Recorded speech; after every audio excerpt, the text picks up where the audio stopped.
Hostel का क्या कुछ वस्तु स्थिति है, कहाँ पे है, क्या कुछ सुविधाएं ना रखी वैसे क्या कुछ सुविधाएं हैं, किस नाम से है, कहाँ पे है, क्या कुछ संदेशा देना चाहेंगे, तमाम तरह की जानकारियाँ थोड़ा साझा करें। यहाँ कैमरा पे देखना आपको। सर ये एक बेसिकली हॉस्टल नहीं, इसको कॉन्सेप्ट कहिए, जो हमने 2016 में शुरू किया था।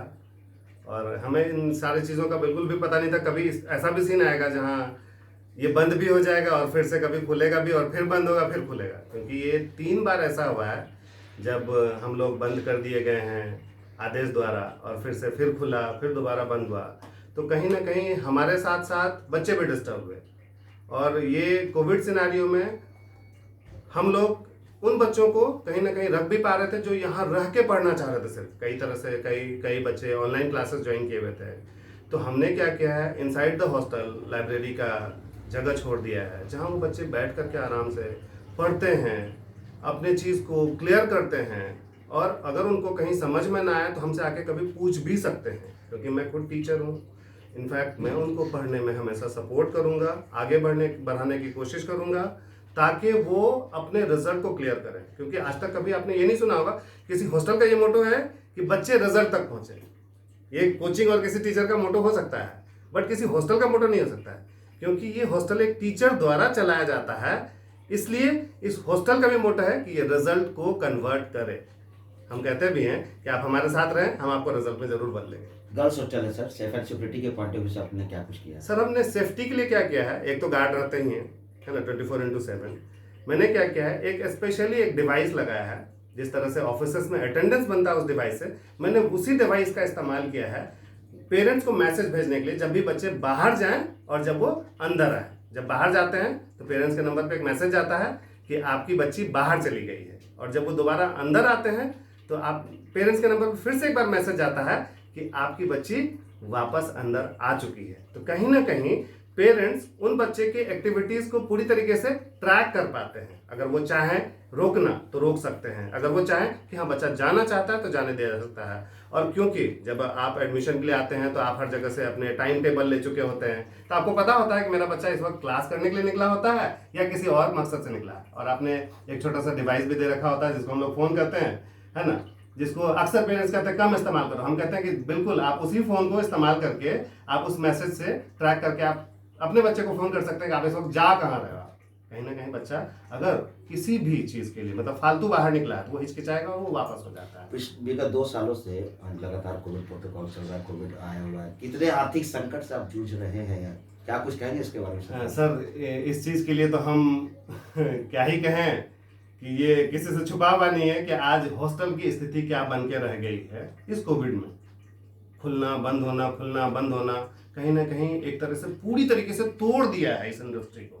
मतलब जितना कोचिंग इंडस्ट्री टूटा होगा उससे 3 गुना 4 गुना ज्यादा हॉस्टल इंडस्ट्री टूट चुका है, जो कि कहीं ना कहीं कोचिंग इंडस्ट्री का एक बैकअप प्लान है। मतलब कहिए कि एक बैकबोन है जो उन बच्चों को खिलाता है अच्छे से, रखता है अच्छे से, और वो रिजल्ट तक पहुंचाने में कोशिश करता है। तो वो इंडस्ट्री भी आज बहुत नीचे जा चुका है। किस तरह से आपका हॉस्टल चल रहा है? क्या किसी संस्थान कोचिंग से आपका टाई अप है? किस तरह से आप अपनी पब्लिसिटी करते हैं?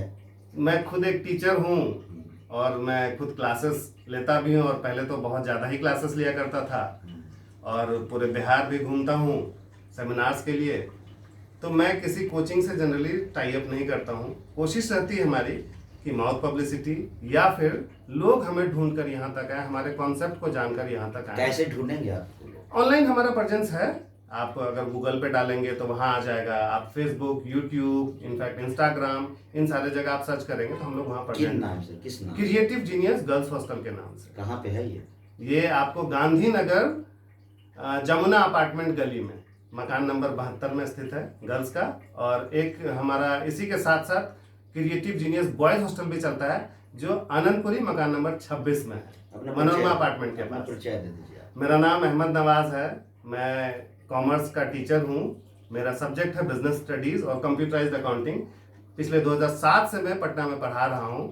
क्या आगे कुछ आपकी प्लानिंग है इंस्टीट्यूट खोलने की इस हॉस्टल के अंदर? सर उससे बेहतर है कि बच्चों को गुरुकुल स्टाइल में रख करके अगर पढ़ाया जाए तो ज़्यादा वो फलते फूलते हैं। क्योंकि आप जब आप कोचिंग इंडस्ट्री में जाते हैं तो वहाँ क्या होता है, कि आप 2 घंटे या 4 घंटे पढ़ा सकते हैं, लेकिन हम जिस कॉन्सेप्ट को लेकर के चले हैं कि यहाँ 24 घंटा आप बच्चे पे निगरानी रख करके उसको कहीं ना कहीं कुछ ना कुछ एक्टिविटी में इन्वॉल्व करके आप उसको आगे बढ़ा सकते हैं। बच्चों लोगों को आजकल बाउंडेशन पसंद नहीं है। हाँ बिल्कुल, आपकी ये बात 100% सत्य है कि बाउंडेशन बिल्कुल पसंद नहीं, लेकिन मैं उन बच्चों के लिए बिल्कुल काम नहीं करता हूँ। मैं उन पेरेंट्स के लिए काम करता हूँ जो वो यहाँ तक लाके छोड़ते हैं और जो आपके पीछे पैसे खर्च कर रहे हैं, उन्हें तो बाउंडेशन पसंद है, तो मैं उनके लिए काम करता हूँ, बच्चों के लिए बिल्कुल भी नहीं।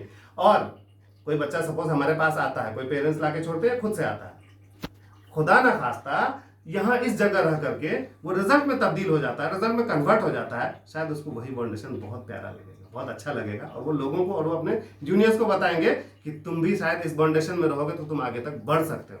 क्योंकि ये बाउंडेशन आज चंद लम्हे की आज़ादी है जो हमारे मतलब क्या कहें फ्यूचर को आबाद तो नहीं कर सकता है, बट बर्बाद जरूर कर देगा। ओके।